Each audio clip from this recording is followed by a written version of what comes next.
Well, hello, folks out there in YouTube land. Got a very interesting show coming up. Yep, Kentucky and Auburn went down. The Kentucky game surprised the crap out of me. I was wrong about that one. But there's a lot of shocking games this weekend. We're going to go through those. We're going to talk specifically about those two here in just a minute. But first, let's go down a rundown of all the big scores that happened. That Notre Dame game was huge. And I can tell you right now, if you're an Ole Miss fan, or really any team that has a legitimate chance of getting in the playoff, you should be thrilled with the Notre Dame loss, because that was a team they had penciled in. It was almost guaranteed because they don't have to go into a conference championship. And as long as they were ranked within the top 12, they were in, and they'd already beaten Texas A&M. So everybody's like, okay, you know, all they got to do is go 10-2 and they're golden.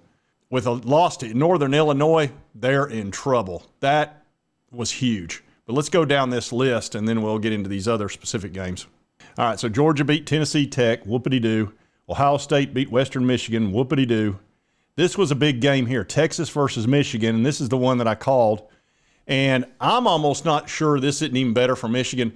They needed to lose some games this year so they could go ahead and cut a deal with the NCAA. As long as they had a chance to get in the playoff, their fans weren't going to allow that. But at this point, they're in so much trouble with the Connor Stallion sign-stealing thing. And sign-stealer guy. And, you know, their head coach is going to get hit with the repeat offender crap because of Cheeseburger Gate. They're going to have to take some punishment, and now they can probably do that. So I was looking for a blowout in that game, and we kind of got it with this score of 31-12. There's one problem with that, though. You're going to have to deal with the Texas fans, and you know how they are. I don't know how to put this, but I'm kind of a big deal. Really? Yeah, they were already over the top about themselves. Now they're really going to be feeling it, but it's worth it. It really is. Alabama, looks like they whooped up on South Florida, but whoops, wait a minute, look at that score. It was 14-13 after 3 quarters. Oh, man. Woo, that was a tight ball game. All right, this is the shocker, of course. Notre Dame gets beat by Northern Illinois. Ole Miss whooped up on MTSU, which is not a bad team. MTSU is not as bad as that score looks. It's just Jackson Dart and Lane Kiffin, they like to get it rolling. Oregon barely beats Boise State. I mean, barely. Woo! That would have creaked Oregon big time. Penn State barely beats Bowling Green. That's another game that would have been huge because Penn State's got a very legitimate shot of getting into the playoff, and so does Oregon. Those two games, they survived, and they're lucky they did. Man, you got to be careful early on. Missouri whooped up on Buffalo. No shock there. Utah beat Baylor. No surprise. Miami, Florida A&M, who cares? USC beat Utah State. Here we are. We just beat the crap out of NC State. That is surprising. Not to the folks in the know. I mean, I was thinking this could be a blowout, but NC State's not a bad team. They could have given us a game, but it just was not their night by any stretch. We just bullied them big time, and that's just a fact. So anyway, that was a big game for Tennessee. Oklahoma survives Houston. Survived them. Man, that would have been another huge game. Arkansas blew it against Oklahoma State. They had a big lead. After the half, they were up by 2 touchdowns, lost in overtime. You blew it! Kansas State and Tulane, I don't really care about that game. LSU beats Nichols, don't care. That's an easy one for them. Kansas gets beat. That knocks down a top 20. Arizona takes out Northern Arizona, blah, blah, blah. Iowa State survives Iowa. That's interesting. Louisville whoops up on a Jacksonville State. That's a team that almost beat South Carolina last year. Georgia Tech, oh man, Syracuse got beat up on Georgia Tech, barely, 31-28. That's got to hurt. Clemson beat Appy State, the giant killer. So that was your top 25 right there. And there's a few more ball games we're going to look at. And this is Auburn and California. This is a real blow for Auburn. And what really hurt them, you can go right to it. Peyton Thorne, 14 for 27, 165 yards. And what does Peyton Thorne do? He throws interceptions. He had 4 interceptions. I even did a video about this, that they needed to go get a quarterback, that really Auburn is a very good team, and they're on the up big time, but they need a quarterback. And Peyton's okay, but he throws interceptions, and he doesn't throw for a high percentage. Now, after I did that video, I took a lot of grief from Auburn fans. Give Peyton a chance. You're being mean to him. And look, I'm sure he's a great guy. I've been kind of rooting for him a little bit. I was kind of hoping that I was wrong about him like I was with Graham Mertz. I mean, I was really hard on Mertz, and even though he's a Florida guy, you know, he's a human being and probably a good dude. But after this performance, they probably ought to look at, what's his name? I'll think of it here in a second. But maybe they could go with that young freshman who's a high 4-star, but he's not ready either. You can't just put in a true freshman in their second game. It just doesn't work out. So they made a mistake sticking with him. My Auburn fans even sent me this after the first game. They were crowing about beating Alabama A&M down there at the Cal College, where they beat them 73-3, and Peyton Thorne had 4 touchdowns, 0 interceptions, and Hank Brown, I guess that's their backup, another guy by the name of Holding. I think they got a young freshman by the name of White they like. But Alabama A&M is, you know, it's just is what it is. So Auburn, you're not going to win with 4 interceptions. You're just not. I watched a lot of that game. Auburn should have won, but they got killed by the difference in the 2 quarterbacks. And California's guy had 25 for 36, 233 with 2 touchdowns, 0 interceptions, and again, 4 interceptions for Peyton with the QBR 28. So anyway, sorry, Auburn fans. It is what it is. You know, that's pretty bad for him. Really, he's not that bad a quarterback. That's obviously probably the worst game he'll have all year. But anyway, sorry to be the bearer of bad news. But there's no excuse not to start out with a good quarterback. It's one thing if you go out and get a good one and then he either doesn't pan out or he gets hurt or something like that. But to start out with a quarterback you know probably can't get it done, that's not the way to do it, especially in the SEC. And now you've been beat by an ACC team.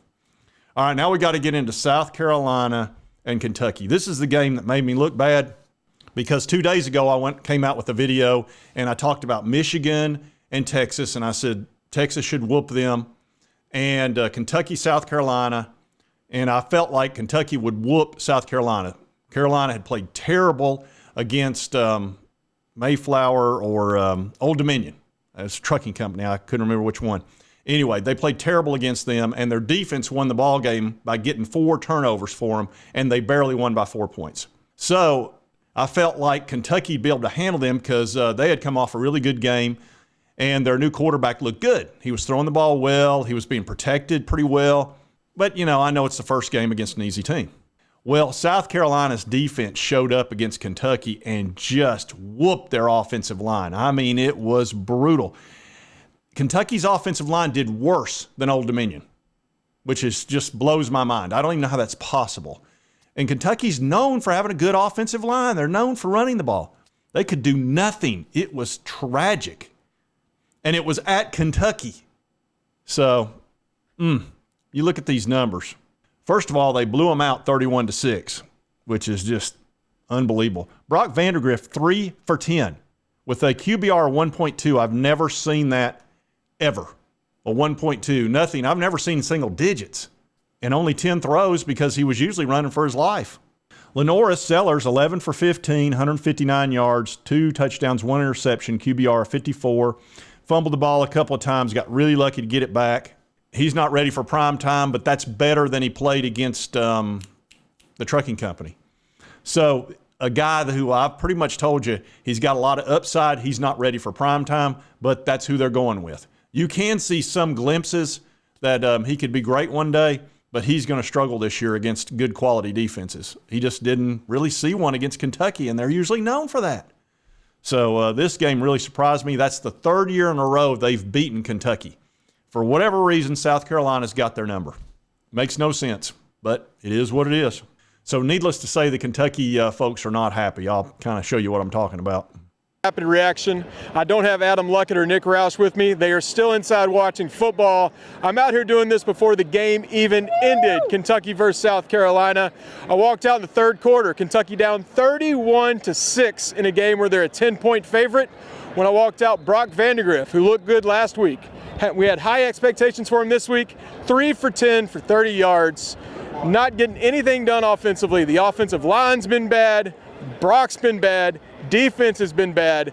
They've given up a few touchdowns, leaving receivers completely unguarded, looking like the old era of Mark Stoops. I don't know if the offense has looked this bad in Stoops' entire time at Kentucky. It's an all-system failure across the board. Even when they've created some fumbles, they haven't been able to pick them up. South Carolina got a positive gain after a strip sack. It's just one of those days where things aren't going well. How are we feeling about the rest of the season now? Offensive line isn't there. Brock, is in trouble. He's going to get hurt. Defense looked good. Defense did look good. Yeah, that's about it. Terrible. It was not very good. Stoops needs to realize that Brock ain't a 5-star. He needs to do something about it. It's bad. He's not very good. He's not very good. He needs to make sure Jordan Dingle gets the ball more, babe. BG native. This is some bullshit. We shouldn't be down in South Carolina right now. They almost lost to Old Dominion. Yeah, Kentucky's not too happy, to say the least, and understandably so. It's a shocking score. It really is, especially at Kentucky. Jeez. And South Carolina, they're pretty darn happy. You can imagine. I've taken a bunch of grief in the comment section. Let me show you kind of what they're saying over in South Carolina land. Let's hear it. Where's all the haters at today? Where you at? South Carolina ain't in the stratosphere, don't stand a chance. Fire Beamer, fire Tanner, fire everybody on the team. Lenore Sellers ain't no good. He can't be no SEC quarterback. Did y'all see this today? Just total domination by South Carolina over Kentucky. But we're bad. We're terrible. Fire everybody. Get them out of the building. Fire Ray Tanner. Fire everybody. Hey, haters. Hey, here. Y'all keep hating on South Carolina. I told y'all wanted to keep arguing about this stuff. Y'all wanted to argue about it all week with me in my videos. People comments. Where's all your commenters at now? I want to see the commenters come in here and tell me Rooster Man was right. Oh, yeah. They're crowing like a rooster, no doubt. Heck of a ball game. I mean, they got to be feeling pretty good about it, especially the way the defense is really – it was strong. It really was. They've got some good guys on that line, too. They got a 5-star on there. He's a true freshman. They've got a couple other guys that'll just knock you down. So South Carolina on defense is for real. Their offense doesn't look so good. But as long as that defense plays to that level, they'll have a chance in games. They just will. They'll be able to keep it at least somewhat close. Now, once they go up against some of the bigger teams, you're going to have to score points. You're going to have to be able to efficiently move the ball down the field and hit receivers, which Lenoris is probably not ready for. But, hey, you're 2-0. I was wrong. I got to admit it, and I hate admitting I'm wrong. I could have been 3-0 that day.